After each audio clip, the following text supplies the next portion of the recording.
Well, in case you didn't hear the news, I don't know how you could miss it, Taylor Swift and Travis Kelce are engaged to be married. Yes, suddenly in a world where marriage isn't supposed to matter, even Taylor Swift thinks marriage matters. And that's because it does. In the US, it's like a royal wedding, the closest they have to royalty. Perhaps Taylor Swift will be slightly more congenial than Meghan Markle. And even the skeptical media, who are usually only interested in marriage when they want to redefine it, are suddenly very excited. Here's Fox News' coverage, although it's probably not surprising that they see the bright side of this. It was the engagement heard around the world. Taylor Swift and Travis Kelce officially engaged. The happy couple announcing it's going to be forever on social media, posting, quote, "Your English teacher and your gym teacher are getting married." And sparks are flying on social media. Brittany Mahomes writing, "Two of the most genuine people meet and fall in love. Just so happy for these two." And DraftKings posting that this is the coolest thing Americans will ever get to a royal wedding. Oh. Meanwhile, Martha Stewart may be edging for her next gig, writing it's time to call in the ultimate wedding planner. Yeah, that's what that was. It is true. This is the closest I think America will ever get to a royal wedding announcement. And in girl world, this is the most exciting news since the invention of the purse to carry around our tiny little things. I would just like to, on behalf of all women, thank the men in our lives for letting us be a little too excited about this. You know, we love love, and we especially love Taylor Swift. I think so many of us have grown up with her music. It's been the soundtrack to our love lives. I remember singing a love story in talent shows at Girl Scout camp when I was like 8 years old.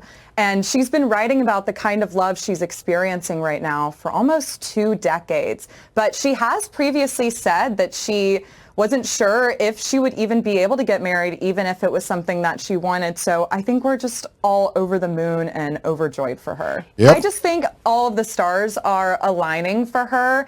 And, you know, the timing is interesting, in my opinion, because this is also during a time when the gender divide has never been wider.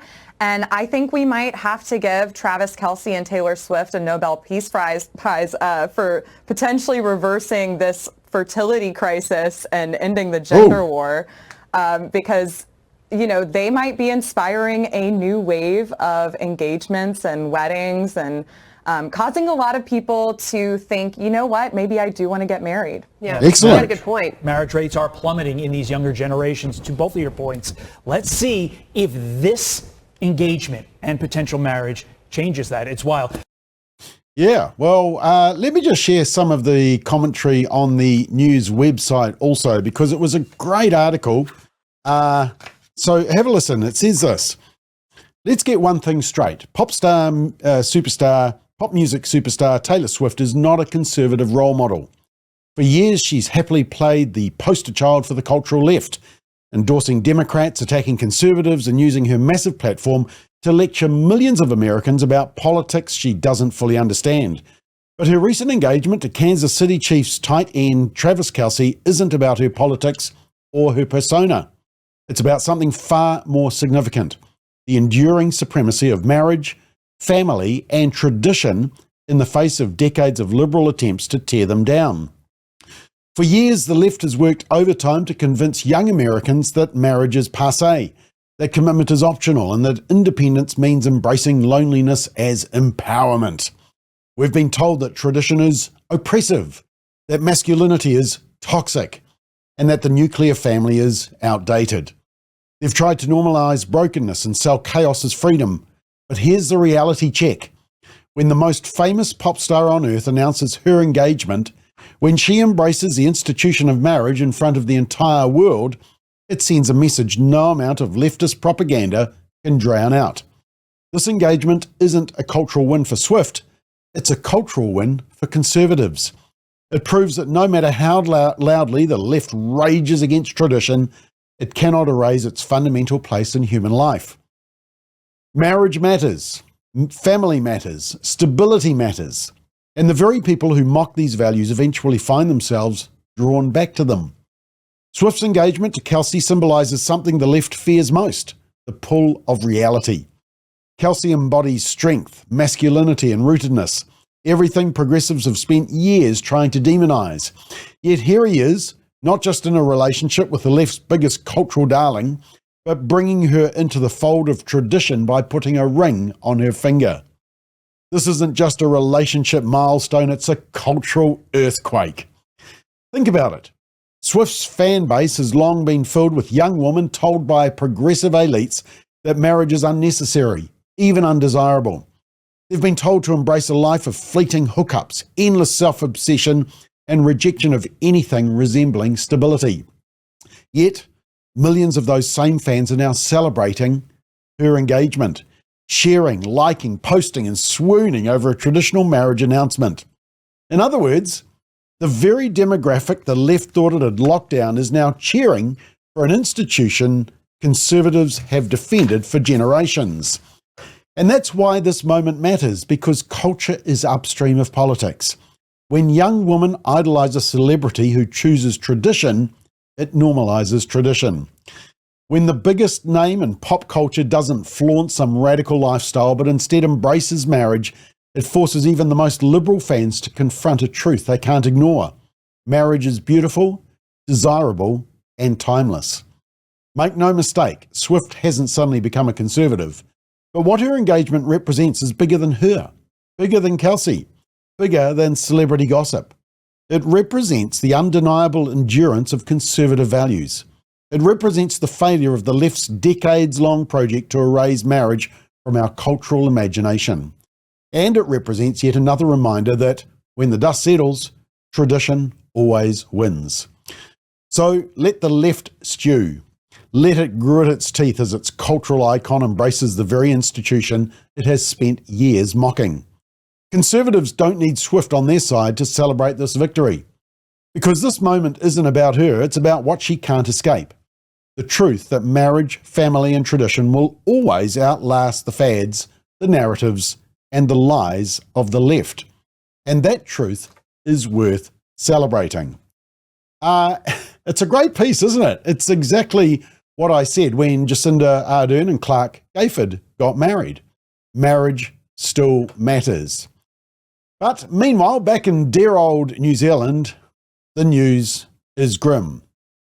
From One News, they say this: the number of couples getting married or entering into civil unions dropped in 2024. This is just a couple of days ago.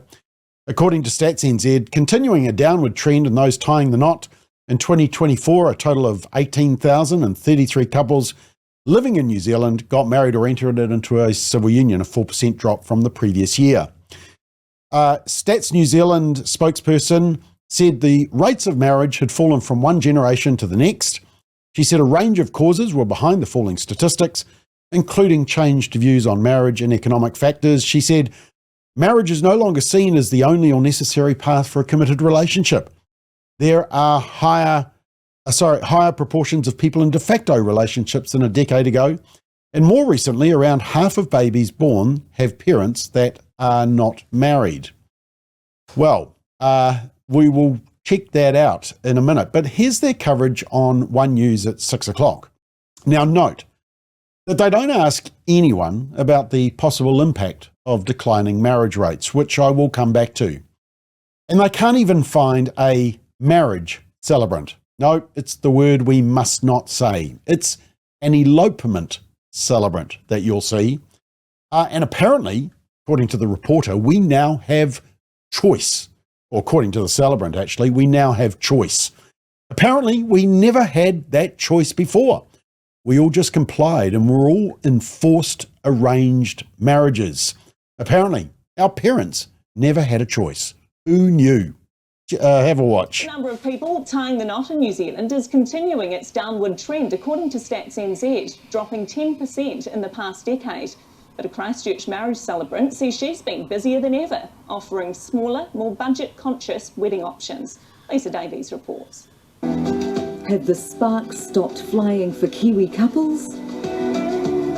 The answer's no, according to this Christchurch marriage celebrant. My calendar's never been busier. People are still choosing to get married. Elopement. It's just in a different way. I think a lot of them are still choosing that big traditional wedding, but so many are choosing to elope. One of the main trends behind the demise of saying I do, fewer people are remarrying after divorce. On the flip side, rainbow marriages are up by 4%. Statistics New Zealand says the marriage rate has fallen from one generation to the next due to economic factors and a changing view around marriage itself. It's no longer seen as a necessary pathway for a committed relationship. Really? It's not the 1950s anymore. We don't have to get married. We don't have to get married in a church. We've been given this great gift of choice. And so people are choosing de facto partnerships. They're choosing the single life because we're allowed to. Opinion on the street divided. Marriage is a pretty outdated institution, I think. There's less people getting married, but more of them are staying together. Probably not a bad thing. You don't need that piece of paper saying, hey, we're together. It's difficult in today's world with all the people that don't believe in love. Over 18,000 marriages and civil unions still took place last year. I love you and I take you to be my husband. Love is not dying. It's still there. It's just the way that people choose to get married or not get married. And that's fine. It's not up to us to decide. Nor Stats NZ. But she's happy to make it happen for those who still want to put a ring on it. Lisa Davies, One News. Oh, lovely. Yes, apparently we never had that choice before. Yes, okay. Taxpayer-funded Radio New Zealand also weren't interested in the implications of our plummeting marriage rates. Nope. They were too busy celebrating same-sex so-called marriages, which actually increased by 29. Yes, 29 over last year's figures, and still represent only 4% of all marriages. And what they said was Stats NZ spokesperson told RNZ that same-sex unions as a portion of overall unions were growing strongly, 4%. What is particularly interesting is for people who are coming overseas to marry in New Zealand. 9% of them are same-sex marriages. LGBTQIA plus couples all across the world were increasingly seeing Aotearoa as the right place to have their wedding, according to the spokesperson. Even though it means that if they marry overseas, they still don't have a legally recognised marriage in their own country. Well, yeah, but small legal practical matters like that aren't important, eh? Virtual signalling is what matters most. It goes on, nearly a third of people that came here to marry for a same-sex marriage were from China. Wow, who knew? In 2024, 31% of same-sex unions were between overseas residents. Oh, so that same-sex stuff is actually overseas people bumping up the numbers. Okay, good to know. Now, interestingly, just like the state broadcaster One News, taxpayer-funded Radio NZ also found a celebrant who wanted to promote elopements. So the agreed media narrative is clearly that we must not use the word marriage. Although elopement has always had a slightly negative connotation, hasn't it? According to Wikipedia, elopement is a marriage which is conducted in a sudden and secretive fashion, sometimes involving a hurried flight away from one's place of residence together with one's beloved with the intention of getting married without parental approval. Yeah, so family are such a pain, eh? Apparently. Who needs their blessing? In fact, just recently, Radio New Zealand featured an article on hookup culture. And in the article, it made this outlandish statement, which you can see here. Marriage is also very trapping for a woman in a marriage, and studies have shown that the most dangerous man in a woman's life is her husband. Really? Now, this idiotic statement is based on a UN report that actually doesn't refer to marriage or husbands and wives. I think the word wife was once in there, but it certainly wasn't about abuse in those relationships. And don't tell Radio New Zealand that a government report back in 2007 said that the safest place to be for a woman from domestic violence is in a married relationship. And also don't tell Radio New Zealand that the safest place for a child from child abuse is with their biological father and mother who are married. Now, here's the problem, and this is the viewpoint that the news media will never ask for, but we'll say it anyway. The declining marriage and fertility rates and high family breakdown rates are setting up a perfect storm for negative social consequences in New Zealand. We can see evidence of that already. Let me just show you. According to the latest stats from Stats NZ, this came out just last week, the general marriage rate has plummeted from over 45 per 1,000 eligible people to just 8.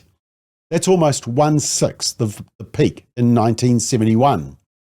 And New Zealanders are also marrying about 8 years later in life on average. In 1971, when marriage rates peaked, the median age at first marriage was about 21 years for women and 23 years for men. In 2023, the median age of females marrying was 32 years and 33 years for males. And for the first time, the number of children born to unmarried parents, that's the blue line, has surpassed the number of children born to married parents. That's the orange line. In 1961, 95% of children were born to married couples.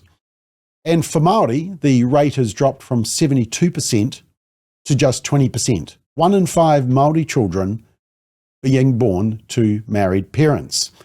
And what's the effect of this delayed marriage and lower marriage rates? Well, because of the falling marriage rate, we're having less babies. Our fertility rate is just 1.58. It needs to be 2.2 for replacement. But because it's so low, we have to rely on immigration to boost our workforce. And a lot of the Western world are competing for that same immigration. You know, what happened to go forth and multiply? It's a rejection of life, both the unborn at the beginning of life, the end of life with euthanasia, and now even the prospect of having children at all.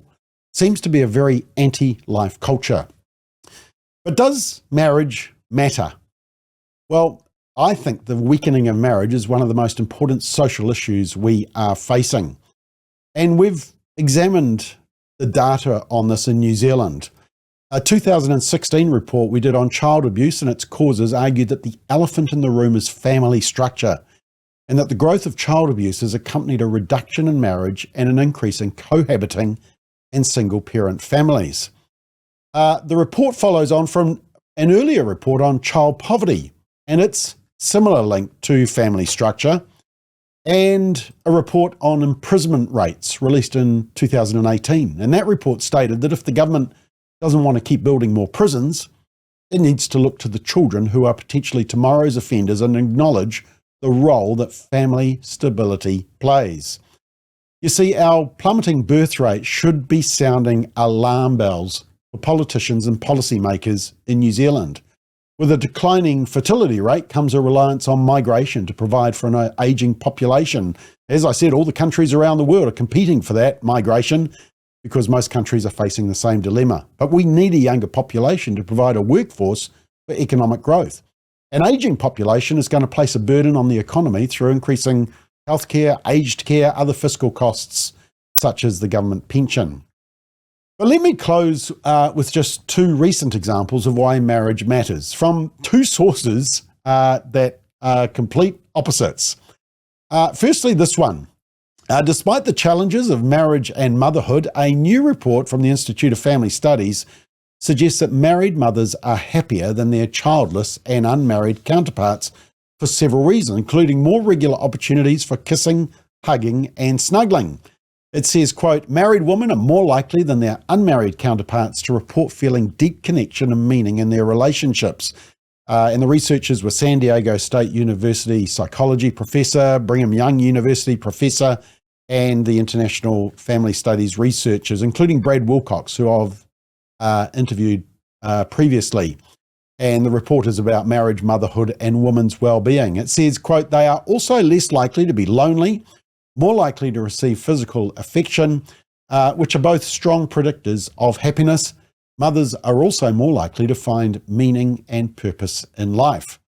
And they say even though raising a family comes with many challenges and lack of sleep, such as increased stress and reduced personal time, researchers contend that there is no question that marriage and motherhood are linked to greater female flourishing on many other fronts. Moreover, marriage shapes and magnifies the experience of motherhood, the researchers wrote, and the findings were derived from responses provided by 3,000 US women in the Women's Wellbeing Survey conducted by YouGov. And the data suggests nearly twice as many married mothers compared to unmarried women without children reported being very happy. And then right to the other side of the aisle from Stats New Zealand, no less. And it says this: sole parents of dependent children report lower levels of well-being across a range of measures. This was in 2020. They said, quote, "The lower life satisfaction ratings illustrate the difficulties many solo parents face across a number of measures that are key to a person's subjective well-being." Well-being, and according to the spokesperson, historically, people's experience in income, health, loneliness, and housing quality had a strong relationship with overall life satisfaction, and sole parents fared poorly across a number of these areas. Now, they also reported that 1/3 of sole parents experienced poor mental well-being. Housing quality was also more of an issue for sole parents, with the proportions reporting a major problem with dampness or mold and with heating or keeping their house warm in winter, around 3 times those of other New Zealanders, and nearly 1/5 of sole parents do not have enough money for everyday needs. Golly, Stats NZ sound like a bunch of right-wing bigots, don't they? And look, this is an area for the church to reach out and support families and sole parents who are doing it tough. It's tough enough when you've got mum and dad, but for sole parents, it's even tougher, and we need to reach out and support them. But here's the key. It's always been understood that there is a stability that marriage brings, which is not so easily replicated in other partnership arrangements. My argument is it provides a stickiness or a glue for the relationship. It's not perfect, but it can create the best environment possible for children. The research is persuasive. Children raised by their married biological parents are by far the safest from violence, abuse, poverty, and from prison. And so too are the adults. Now, not always. We know that, not always. But the exception actually reinforces the norm. And a child's deepest desire is for their mum and dad to stay together. It's not always possible, and that's why divorce and separation and breakdown of family can be so devastating for children. But see, often when marriage is promoted, it's interpreted as an attack on solo or divorced parents. But that prevents us from recognising the benefits of marriage supported by decades of research. In virtually every category that social science has measured, children and adults do better when parents get married and stay married, provided there's no presence of high conflict or violence. It's not a criticism of solo parents. They deserve to be honoured for their hard work and sacrifice. It simply acknowledges the benefits of the institution of marriage. But Radio New Zealand and One News don't seem to want to tell you that. But even Tay thinks that marriage is cool.